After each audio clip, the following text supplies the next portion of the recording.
Good evening, everyone. Mike Palmer from Know Your Rights Group and Success Coaching International with another special live video update tonight. That's in lieu of our live radio show, which we're not quite ready to run just yet. It has been a huge week, and I'm now finally in a position to be able to tell you a little bit about what's been going on. As I said on our last radio show, the wagons have been circling, the police have been around, they've been keeping an eye on us. As you all know, the Facebook group was taken down a couple of weeks ago. We've had videos removed from YouTube. There has been a concerted effort to try and shut us down and stop us from being able to bring you the kind of important information that we do week in and week out. So what we've been doing over the course of the past week is we have backed up all of our systems. We've backed up all of our websites and all of our various social media platforms. We've been storing all of those backups off-site. And as you can possibly see, those more astute of you, we've now moved to a secret location, an underground bunker, if you like, and away from prying eyes a little bit further than where we were previously positioned. So hopefully that will mean that we can continue bringing you these important live video updates and of course our radio shows and sharing this important information with you for some time still to come. Now, having said that, given Dan Andrews' latest statement on Sunday, which I'll expand on in a minute, and given that they will continue trying to shut us down, there are no guarantees. So obviously we've taken the steps we can to try and protect ourselves as much as possible, but just in case, we would urge you, please, grab your copies of these books now while they're still available, while we're still in a position to be able to send these out. Okay, there's links in the description where you can find these books. There's a special price for the combo pack. So we're hoping we can still keep providing them moving forwards, but just in case, grab your own copies now, have a look at some of our other products and make sure you have that information in case something happens. All right, so I want to get on to Sunday's announcement. Now, we've heard from a heap of really ordinary, everyday people, some of my own personal friends included, who were just going with the flow, just going, look, it's only a certain amount of time, we'll get through this, we'll get to the other end. And to put it nicely, even those people are now really seriously peed off. They have had enough. They honestly thought that given that the huge reduction in numbers of new cases now being reported, that Dan would have significantly eased the restrictions, and that, of course, has not happened. Now, again, I want to make it clear. I've used the words numbers of new cases being reported. I've used that phrase for a reason, because as I've explained many times already, okay, the tests that they use to release these numbers of new cases are all scientifically meaningless. If you have not read that important article, if you do not understand the huge ramifications of these scientific meaningless tests, please go to our vaccinations page, just knowyourrightsgroup.com.au/vaccinations. About halfway down, you'll see a link to that article. Please make sure you read it, because once you get your head around that, you understand that the whole premise of this has absolutely no basis in reality. So please make sure you understand that. Now, I also want to make sure we keep everything 100% in perspective. So I want to just quickly go through the true survival rates of this so-called pandemic. Now, this has come straight out of the CDC in the US, okay? The Center for Disease Control. So this is one of the authorities like the World Health Organization that everybody relies on and says, you know, these are the true figures. Okay, great. Well, if you're in the category of 0 to 19 years of age, your survival rate is 99.997. Okay, if you are aged 20 to 49 years, your survival rate is 99.98. If you're in the bracket 50 to 69 years, it's 99.5% survival rate. And 70 years plus, it drops down significantly, but it's still 94.6% survival rate. These are the figures that they are basing on and that they are relying on to continue restricting incredibly, especially Victoria's freedoms, but even in other states as well. Please keep all of this in perspective and please keep this in mind. Now, all that Daniel Andrews did on Sunday essentially was ease and remove a curfew that he knew was unlawful all along. Now, why did he do that? Because just last week, the Supreme Court here in Victoria ruled that the Andrews government had to release the actual documentation that they relied upon to install the curfew, which of course they knew didn't exist, so they knew they weren't going to get away with it. That's all he did. Now, what he brought in instead of that curfew, however, was far worse. And shockingly, it seems to have gone completely unnoticed by most Victorians especially. And that is the extremely dangerous increase in regards to the restrictions on the wearing of masks. Now, many people who are suffering a range of breathing difficulties and indeed a whole range of other medical conditions, and they were trying to do the right thing by wearing a scarf or a face shield or a bandana, have now been told they can't do that. Okay? So they are going to suffer immeasurably as these new restrictions are brought in. Not only that, but Dan Andrews has said that he wants this enforced over the entire summer. Now, this is completely outrageous. Any of you who are watching this and living here in Melbourne will know that we regularly get days over 35 degrees. How on earth are people going to survive with these paper masks restricting their breathing in such high temperatures? Okay, these new directives are going to cause far more problems than what Dan Andrews claims that they are going to protect or save us from. Okay, now perhaps when a few people pass out or drop dead on the street, maybe then Dan Andrews will get the message. Let's just hope it happens to his loved ones and not yours and mine.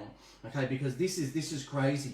Okay, now let's also again keep things in perspective, and let's not forget that Melbourne is now reporting, there's the word reporting, new case numbers that are as low or lower than other states, yet those states have no mask directives whatever, and here Dan Andrews is increasing the mask restrictions. And again, this makes no sense. If Dan Andrews sits there and parrots about how wonderful his program is and how the numbers are being reduced, why is there a need to increase the restriction on masks? This makes absolutely no sense. Not only does it make no sense, it's actually worse than that, because medical experts, okay, have raised some serious concerns about these new mask directives. Now, this is an article, it's from the Australian Financial Review, so it's not some backyard publication. Okay, this is entitled, and I urge you all to go and look at this for yourselves, it's entitled Mask Crackdown Mad, Health Experts Warn. Now, I'm not going to read the whole thing, but just very quickly. Victorian Premier Daniel Andrews' captain's call to maintain a strict mandatory mask order over summer is ridiculous and could badly backfire, health experts warn, after the Premier revealed his decision to go further than the health advice, which again, he has no authority or power to do.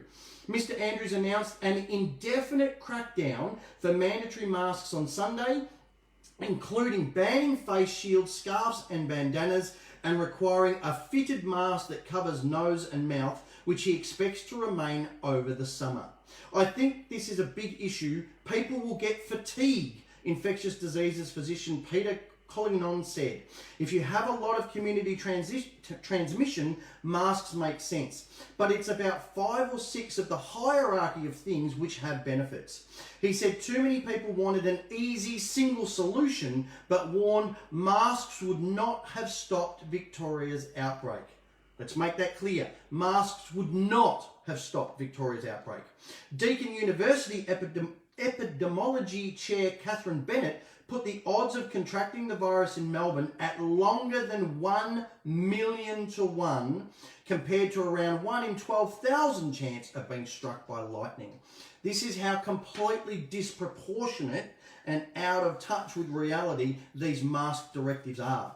Now, it gets even worse, because now there's reports coming out that show that wearing a mask can actually be extremely detrimental to your health. Now, this is another article. It's entitled Mask Mouth is Seriously Stinky Side Effects of Wearing Masks. And it says, now that dentists have reopened their doors, they're having patients show up with a nasty set of symptoms which doctors have dubbed mask mouth. The new oral hygiene issue caused by, you guessed it, wearing a mask all the time to prevent the spread of coronavirus is leading to all kinds of dental disasters like decaying teeth, receding gum lines, and seriously sour breath. We're seeing inflammation in people's gums that have been healthy forever and cavities in people who have never had them before, says Dr. Rob Raimondi, a dentist and co-founder of One Manhattan Dental. About 50% of our patients are being impacted by this, so we decided to name it mask mouth. Gum disease or periodontal disease will eventually lead to strokes and an increased risk of heart attacks, says Dr. Mark Sclafani, another co-founder of One Manhattan Dental. So these are the kind of effects, okay, that wearing a mask all the time are actually causing. It's actually causing far more problems than it's saving. So please, if you know anyone that goes, oh, it's just a mask, what's the problem? Direct them to those articles. Get them to read those articles so they can see for themselves exactly what those problems are, okay?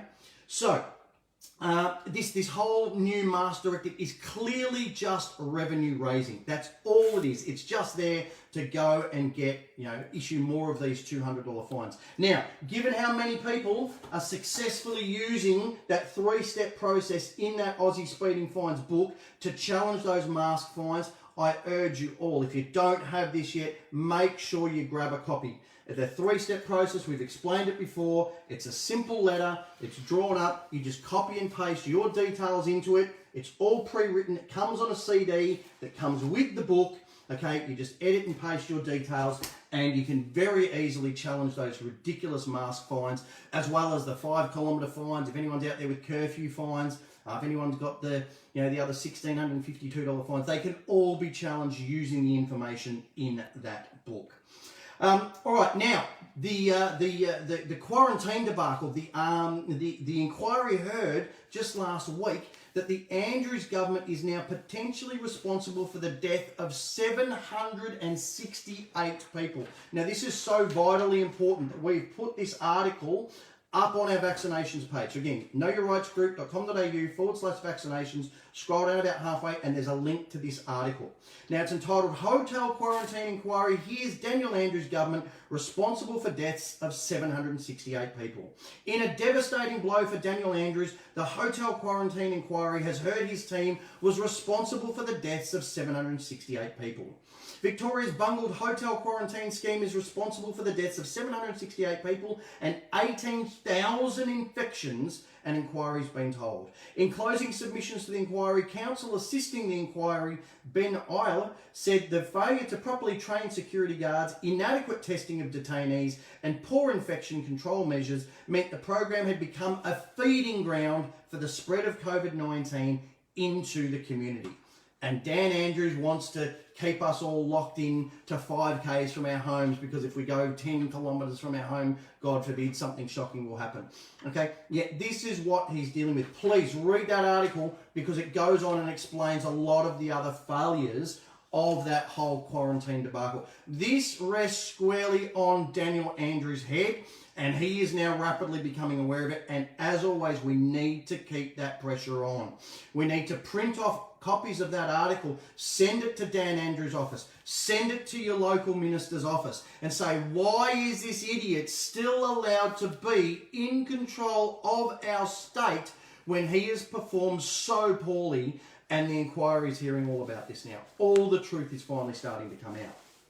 Okay, now, there is some positives, only a few, but there are some. Okay, firstly, of course, Jenny Makakos has quit. That's fantastic. One down, many more to go. Certainly Dan Andrews next. Queenslanders, you're in a unique position because you're just 1 month away from kicking out your own dictator, okay? The one who allows people with, a few dollars in their pocket to come into the state, but not anyone who wants to, God forbid, grieve any passing of family members. So I certainly hope all the Queenslanders watching this take the appropriate action and boot her and her party out.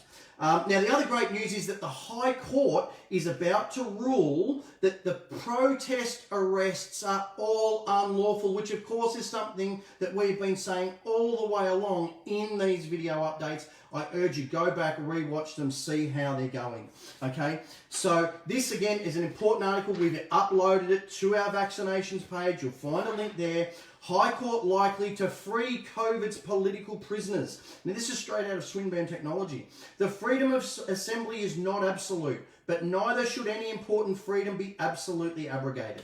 That is why the High Court is likely to rule the arrest of Victorian freedom protesters in recent weeks was constitutionally illegal, meaning Australia has witnessed the detention of its first political prisoners. These are defined as people who are deprived of their liberty solely because of their non-violent freedom of peaceful assembly and association. The overreach by the Victorian government in forcibly detaining everyday people who disagree with its approach of carpet bombing the economy and civil rights to flatten the COVID-19 curve has stunned almost everyone. Fortunately, there's a likely remedy for the unprecedented assault on freedoms in Victoria. The Constitution contains the right to freedom of assembly. This is what we've been telling you throughout these video updates. Please go back and watch them. And it clearly says here, Victoria cannot override that. Again, a really important article. Make sure you jump on our website and read it for yourself.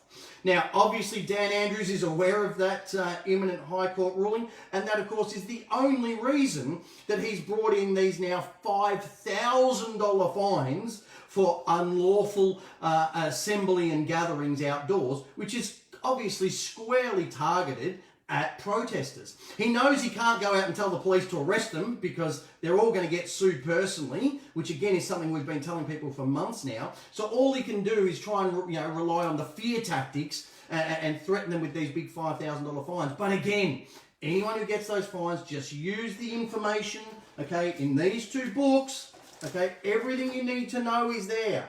Okay, all the court cases, all the precedents, everything is there to challenge those fines. Okay, as I've said before, I doubt that they will ever see the light of day in court, and if they are, they'll be very quickly dismissed. All right, so that covers all of that. Now, the only other issue I want to cover in tonight's special update is the issue with people who are really starting to struggle financially now. The JobKeeper and job seeker payments have been significantly reduced as of last week, and we're already hearing, as well as that people who'd organised repayment holidays either on their rent or their mortgage, they're now being called in, and so people are really starting to struggle financially. So again, if you're struggling financially, challenge any unsecured debts using the 4-step process in this book. Okay, it's extremely powerful. Anything unsecured, personal loans, credit card debts can be challenged. We have read out a heap of testimonials in the last few months of people who've had all kinds of different debts wiped. Just today, I got an email from someone who was facing an $18,000 credit card, and they've now been offered to wipe it out for just $2,000, and they can even make those payments over a number of months as well. So really, really powerful information in this book also. All right, so that's basically all I want to cover tonight.